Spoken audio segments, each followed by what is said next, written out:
Hi, welcome back to my channel. Rekha's ಚಾನಲ್ಗೆ ಸ್ವಾಗತ. ನಾನು ಇದನ್ನು 1 kg ಚಿಕನ್ ಫ್ರೈ ಮಾಡ್ತಾಯಿದ್ದೀನಿ. ಇದು ಆನಿಯನ್ ಫ್ರೈಡ್ ಚಿಕನ್ ಮಾಡ್ತಾಯಿದ್ದೀನಿ. ಬನ್ನಿ ನೋಡ್ಕೊಂಡು ಬರೋಣ. Let's go. ಈಗ ನಾನೀಗ ಇಲ್ಲಿ ಮೊದಲಿಗೆ ಆನಿಯನ್ ಹಾಕ್ಕೊಳ್ತಾ ಇದ್ದೀನಿ. ಇದಕ್ಕೆ ಒಂದು ಆನಿಯನ್ನ ಚೆನ್ನಾಗಿ ಪೇಸ್ಟ್ ಮಾಡಿ ಹಾಕ್ಕೊಳ್ಬೇಕು. ಅದಕ್ಕೆ ಈಗ ಶುಂಠಿ ಬೆಳ್ಳುಳ್ಳಿ ಪೇಸ್ಟನ್ನು ಹಾಕ್ಕೊಳ್ತಾ ಇದ್ದೀನಿ. ಅದೇ ರೀತಿಯಾಗಿ ಕೊರಿಯಾಂಡರ್ ಲೀವ್ಸನ್ನು ನಾನು ಪೇಸ್ಟ್ ಮಾಡಿ ಇಟ್ಕೊಂಡಿದ್ದೆ, ಅದನ್ನು ಕೂಡ ಹಾಕ್ಕೊಳ್ತಾ ಇದ್ದೀನಿ. ಇದೆಲ್ಲ ಒಂದು ಸಲ ಚೆನ್ನಾಗಿ ಮಿಕ್ಸ್ ಮಾಡ್ಕೊಳ್ಳೋಣ.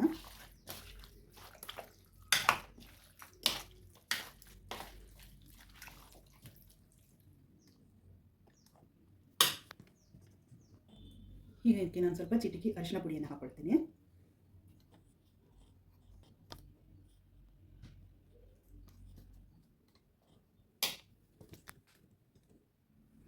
ಅದೇ ರೀತಿಯಾಗಿ ಈಗ ನಾನು ಮೊಸರನ್ನು ಹಾಕ್ಕೊಳ್ತಾ ಇದ್ದೀನಿ.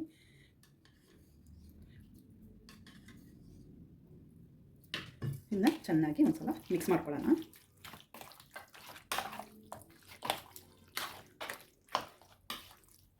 ಇದನ್ನು ಒಂದು ಅರ್ಧ ಗಂಟೆ ಹೀಗೆ ಮ್ಯಾರಿನೇಟ್ ಮಾಡಿ ಇಟ್ಕೊಳ್ಳೋಣ.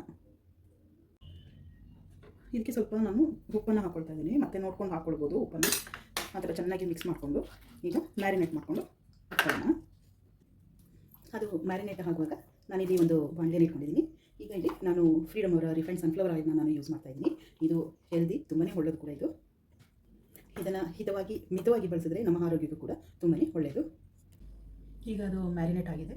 ಈಗ ನಾನಿಲ್ಲಿ ಈ ಥರದೊಂದು ಬಾಣಲಿನ ನಾನು ಇಟ್ಕೊಂಡಿದ್ದೀನಿ, ಸ್ಟವ್ ಮೇಲೆ ಇಟ್ಕೊಂಡಿದ್ದೀನಿ. ಇವಾಗ ಇದಕ್ಕೆ ನಾನು ಸ್ವಲ್ಪ ಎಣ್ಣೆನ ನಾನು ಹಾಕ್ಕೊಳ್ತೀನಿ. ನೋಡಿ, ಇಲ್ಲಿ ನಾನು ಇಲ್ಲಿ 2 ದೊಡ್ಡ ಟೇಬಲ್ ಸ್ಪೂನ್ ಆಗೋಷ್ಟು ನಾನು ಎಣ್ಣೆನ ತೊಗೊಂಡಿದ್ದೀನಿ.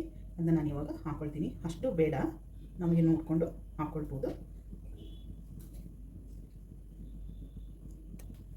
ಈಗ ಇಲ್ಲಿ ನಾನು ಅರ್ಧ ಈರುಳ್ಳಿಯನ್ನು ನಾನು ಕಟ್ ಮಾಡಿ ಇಟ್ಕೊಂಡಿದ್ದೆ. ಅರ್ಧ ಈರುಳ್ಳಿನ ನಾನೀಗ ಈ ಎಣ್ಣೆಗೆ ಹಾಕ್ಕೊಳ್ತಿದ್ದೀನಿ. ಇದು ಹಾಕ್ಕೊಳ್ಳೋಕ್ಕಿಂತ ಮೊದಲು, ಈರುಳ್ಳಿಯನ್ನು ಹಾಕ್ಕೊಳ್ಳೋಕ್ಕಿಂತ ಮೊದಲು ಇಲ್ಲಿ ನಾನು 2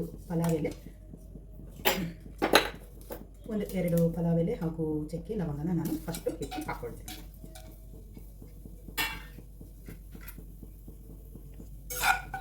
ಸ್ವಲ್ಪ ಚೆನ್ನಾಗಿ ಫ್ರೈ ಆಗಿ, ಅದೇ ರೀತಿಯಾಗಿ ಇಲ್ಲಿ ಆನಿಯನ್ನ ನಾನು ಅರ್ಧ ಈರುಳ್ಳಿ, 1 ದೊಡ್ಡ ಈರುಳ್ಳಿ ಹಾಕಿ ನಾನು ಪುನಃ ಈರುಳ್ಳಿಯನ್ನು ಹಾಕ್ಕೊಳ್ಬೇಕು. ಅದರಿಂದ ಅರ್ಧ ಈರುಳ್ಳಿನ ನಾನು ಈಗ ಫ್ರೈಗೆ ಹಾಕ್ಕೊಳ್ತೀನಿ.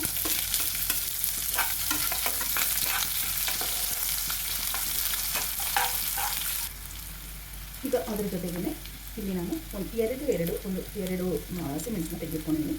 ಜಾಸ್ತಿ ಬೇಡ, ಅದರಿಂದ ಅದನ್ನ ನಾನು ಈಗ ಇದ್ರ ಜೊತೆಗೆ ಹಾಕ್ಕೊಳ್ತಾ ಇದ್ದೀನಿ. ಇದನ್ನು ಕೂಡ ಚೆನ್ನಾಗಿ ಫ್ರೈ ಮಾಡ್ಕೊಳ್ಳೋಣ. ಇದು ನೋಡಿ ಈ ಥರ ಆಗ್ತಾಯಿದೆ.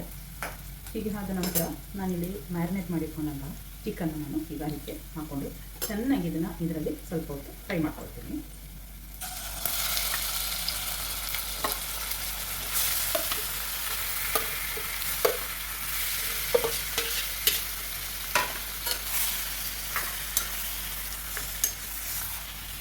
ಚೆನ್ನಾಗಿ ಒಂದ್ಸಲ ಫ್ರೈ ಆಗಬೇಕು. ಈ ರೀತಿಯಾಗಿ ಫ್ರೈ ಆದರೆ ಏನಿದೆ ನಾವು ಆನಿಯನ್ ಪೇಸ್ಟ್ ಹಾಗೂ ಎಲ್ಲ ಪೇಸ್ಟ್ಗಳನ್ನ ನಾವು ಹಾಕಿದ್ದೀವಿ, ಹಸಿಯಾಗಿ ಹಾಕ್ಕೊಂಡಿರೋದ್ರಿಂದ ಇದು ಅದರ ಹಸಿ ವಾಸನೆ ಹೋಗೋ ತನಕ, ಹಸಿ ಸ್ಮೆಲ್ ಹೋಗೋ ತನಕ ನಾವು ಅದನ್ನು ಚೆನ್ನಾಗಿ ಫ್ರೈ ಮಾಡ್ಕೊಳ್ಬೇಕಾಗುತ್ತೆ. ಈಗ ನೋಡಿ, ಇದು ಆಗ್ತಾ ಇದೆ. ಆಲ್ಮೋಸ್ಟ್ ಅರ್ಧ ಆಗಿದೆ ಇದು. ಈಗ ಇದಕ್ಕೆ ನಾನು ಸ್ವಲ್ಪ ಜೀರಿಗೆ ಪುಡಿಯನ್ನು ಹಾಕ್ಕೊಳ್ತಾ ಇದ್ದೀನಿ. 1 ಸ್ಪೂನಷ್ಟು ಜೀರಿಗೆ ಪೌಡರ್ ಮಾಡಿ ಇಟ್ಕೊಂಡು ಹಾಕ್ಕೊಳ್ಳಿ. ಅದೇ ರೀತಿಯಾಗಿ 1 ಸ್ಪೂನಷ್ಟು ಪೆಪ್ಪರ್ ಪೌಡರ್ನ ಹಾಕ್ಕೊಳ್ತಾ ಇದ್ದೀನಿ. ನಿಮಗೆ ಖಾರಕ್ಕೆ ತಕ್ಕಂತೆ ನೋಡಿಕೊಂಡು ಹಾಕ್ಕೊಳ್ಬೋದು. ಇದನ್ನು ಚೆನ್ನಾಗಿ ಒಂದು ಸಲ ತಿರ್ಗಿಸ್ಕೊಳ್ಳೋಣ. ಈ ರೀತಿಯಾಗಿ ಚೆನ್ನಾಗಿ ತಿರ್ಗಿಸ್ಕೊಳ್ಬೇಕು. ಮಸಾಲೆ ಅಲ್ಲಲ್ಲೇ ಅಂಟ್ಕೊಳ್ತದೆ, ಅದರಿಂದ ಎಲ್ಲಕ್ಕೂ ಮಿಕ್ಸ್ ಆಗುವಾಗೆ ತಿರ್ಗಿಸ್ಕೊಳ್ಳಿ. ನೋಡಿ, ಇಲ್ಲೇ ತುಂಬ ಒಳ್ಳೆ ಘಮ ಅಂತ ಬರ್ತಾ ಇದೆ. ಈ ಫ್ಲೇವರೇ ತುಂಬ ಚೆಂದ. ಈ ಥರ ಎಲ್ಲ ಚೆನ್ನಾಗಿ ಇನ್ನು ಹಾಕ್ಕೊಂಡು, ನಿಮಗೆ ಬೇಕಿದ್ದರೆ ತುಂಬ ಫ್ರೈ ಬೇಕಂತ ಹೇಳಿದ್ರೆ, ತುಂಬ ಡ್ರೈ ಆಗಿರಬೇಕು ಅಂತ ಹೇಳಿದ್ರೆ ಇದೇ ನೀರಿನಲ್ಲಿ ಅದು ಬಾಯ್ಲ್ ಆಗಬೇಕು. ಇಲ್ಲ ನಿಮಗೆ ಸ್ವಲ್ಪ ಚಪಾತಿ, ದೋಸೆ ಈ ರೀತಿಯಾಗಿ ತಿನ್ಕೊಳ್ಬೇಕಂತ ಹೇಳಿದ್ರೆ ಸ್ವಲ್ಪ ನೀವು ಒಂದು ಅರ್ಧ ಗ್ಲಾಸಷ್ಟು ನೀರು ಹಾಕಿ ಲಿಡ್ಡನ್ನು ಕ್ಲೋಸ್ ಮಾಡಿ ಇಡಬೇಕಾಗುತ್ತೆ. ಈಗ ಇದಾಗಿದೆ ನೋಡಿ, ಎಷ್ಟು ಚೆನ್ನಾಗಿ ಕಲರ್ಫುಲ್ ಆಗಿದೆ. ಈಗ ನಾನು ಸ್ವಲ್ಪ ಉಳಿದಂಥ ಕೊರಿಯಾಂಡರ್ ಲೀವ್ಸ್ನ ನಾನು ಈಗ ಇದ್ರ ಮೇಲೆ ಹಾಕ್ತೀನಿ. ಇದನ್ನು ಫಸ್ಟೇ ತಿರುಗಿಸ್ಲಿಕ್ಕೆ ಹೋಗಬಾರ್ದು, ಇದು ಹೀಗೆ ಇರಲಿ. ನಾನೊಂದು ಲಿಡ್ನಿಂದ ಇದನ್ನು ಮುಚ್ತೀನಿ. ಹೀಗೆ ಮುಚ್ಕೊಳ್ಳೋಣ. ಇಲ್ಲಿ ನಾನಿಲ್ಲಿ ತುಪ್ಪನ ತೊಗೊಂಡಿದ್ದೀನಿ. ಇಲ್ಲಿ ನೋಡಿ, ನಂದಿನಿ ತುಪ್ಪನ ತೊಗೊಂಡಿದ್ದೀನಿ. ಇದು ಮನೇಲೇ ಮಾಡಿದಂಥ ತುಪ್ಪ. ಇದು ನಾನು ಫ್ರಿಜ್ಜಲ್ಲಿ ಇಟ್ಟಿದ್ದೆ, ಅದನ್ನು ಸ್ವಲ್ಪ ಗಟ್ಟಿಯಾಗಿದೆ. ಇದು ಮನೇಲೇ ಮಾಡಿದ ನಂದಿನಿ ತುಪ್ಪ. ಈಗ ಈ ನಂದಿನಿ ತುಪ್ಪನ ನಾನು ಒಂದೊಂದು ಬಾಣಲಿಗೆ ನಾನು ಹಾಕ್ಕೊಳ್ತಾ ಇದ್ದೀನಿ. ಇದು ಚೆನ್ನಾಗಿ ಕರಗಿದೆ. ಹೀಗೆ ಬಿಸಿಯಾಗಿದೆ ನೋಡಿ. ಇಲ್ಲಿ ನಾನು ಇವಾಗ ಆನಿಯನ್ನ ಈಗ ಇದಕ್ಕೆ ಕಟ್ ಮಾಡಿಕೊಂಡು, ಒಂದು ಆನಿಯನ್ ಇಟ್ಕೊಂಡಿದ್ದೆ, ಚಿಕ್ಕ ಚಿಕ್ಕದಾಗಿ ಕಟ್ ಮಾಡಿಕೊಂಡು ಈಗ ಅದನ್ನ ನಾನು ಇದಕ್ಕೆ ಹಾಕ್ಕೊಂಡು ಫ್ರೈ ಮಾಡ್ಕೊಳ್ತೇನೆ. ಇದು ಗೋಲ್ಡನ್ ಬ್ರೌನ್ ಬರಬೇಕು. ಗೋಲ್ಡನ್ ಬ್ರೌನ್ ಬರೋ ತನಕ ಇದನ್ನು ನಾವು ಫ್ರೈ ಮಾಡ್ಕೊಳ್ಳೋಣ. ನಿಮಗೆ ಈ ರೆಸಿಪಿ ಇಷ್ಟ ಆದಲ್ಲಿ ಸಬ್ಸ್ಕ್ರೈಬ್ ಮಾಡ್ಕೊಳ್ಳಿ, ಲೈಕ್ ಕೊಡಿ, ಕಮೆಂಟ್ ಮಾಡಿ.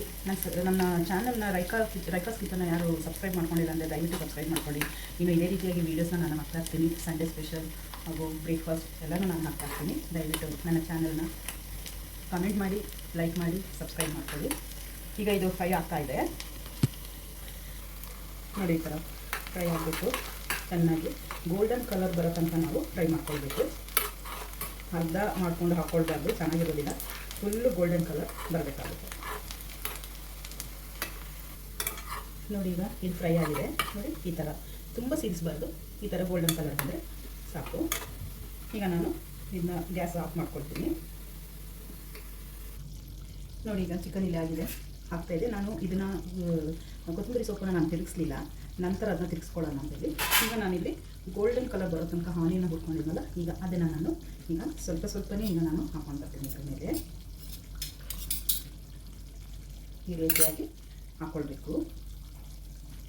ಇದನ್ನು ಒಂದು 5 ನಿಮಿಷಗಳ ಕಾಲ ಹಾಗೆಯೇ ಒಂದು ಲಿಡ್ ಕ್ಲೋಸ್ ಮಾಡಿ ನಾವು ಇಟ್ಕೊಳ್ಳೋಣ. ಸ್ವಲ್ಪ ಉಳಿದಂತಹ, ಅದರಲ್ಲಿ ಉಳಿದಂತಹ ಸ್ವಲ್ಪ ನಾನು ಈಗ ಈ ತುಪ್ಪನ ನಾನು ಹಾಕ್ಕೊಳ್ತೀನಿ. ಸ್ವಲ್ಪನೇ ಹಾಕ್ಕೊಂಡ್ರೆ ಸಾಕು, ಎರಡು ಸ್ಪೂನ್ ಅಷ್ಟು ಹಾಕ್ಕೊಂಡ್ರೆ ಸಾಕಾಗುತ್ತೆ. ಈಗ ನಾನು ಇದನ್ನ ತಿರ್ಗಿಸ್ಕೊಳ್ತೀನಿ. ತುಂಬಾ ಟೇಸ್ಟ್ ಆದಂಥ ಒಂದು ರೆಸಿಪಿ ಇದು. ನೀವು ಮಾಡಿ ನೋಡಿ, ಇದೇ ರೀತಿಯಾಗಿ ತುಂಬಾ ಟೇಸ್ಟ್ ಆಗಿರುತ್ತೆ. ನಾನೀಗ ಇದನ್ನ ಒಂದು ಸರ್ವಿಂಗ್ ಬೌಲ್ಗೆ ಹಾಕ್ಕೊಳ್ತೀನಿ. ಇದು ಅನ್ನದ ಜೊತೆ ಒಂದು ರಸಮ್ ಹಾಗೂ ದಾಲ್ ಕರಿ ಇದೆಲ್ಲ ಜೊತೆಗೆ ಅನ್ನದ ಜೊತೆ ತುಂಬಾ ಟೇಸ್ಟು. ಅದೇ ರೀತಿಯಾಗಿ ಗ್ರೇವಿ ತುಂಬ ಇದೆ, ಚಪಾತಿಗೆ ಕೂಡ ತಿನ್ಕೊಳ್ಬೋದು ನೋಡಿ. ಫ್ರೆಂಡ್ಸ್, ಈಗಾಗಿದೆ. ಈಗ ಸರ್ವಿಂಗ್ ಬೌಲಿಗೆ ಹಾಕ್ಕೊಂಡಿದ್ದೀನಿ ನಾನು ನೋಡಿ. ಎಷ್ಟು ಚೆನ್ನಾಗಿ ಕಾಣ್ತಾ ಇದೆ, ಅದೇ ರೀತಿ ಟೇಸ್ಟ್ ಕೂಡ ತುಂಬಾ ಚೆನ್ನಾಗಿದೆ. ನೀವು ಈ ರೀತಿಯಾಗಿ ಒಮ್ಮೆ ಮಾಡಿ ನೋಡಿ. ನನಗೆ ಕಮೆಂಟ್ ತಿಳಿಸಿ, ಸಬ್ಸ್ಕ್ರೈಬ್ ಮಾಡ್ಕೊಳ್ಳಿ, ಲೈಕ್ ಕೊಡಿ, ಕಮೆಂಟ್ ಮಾಡಿ. ಓಕೆ, ಬಾಯ್.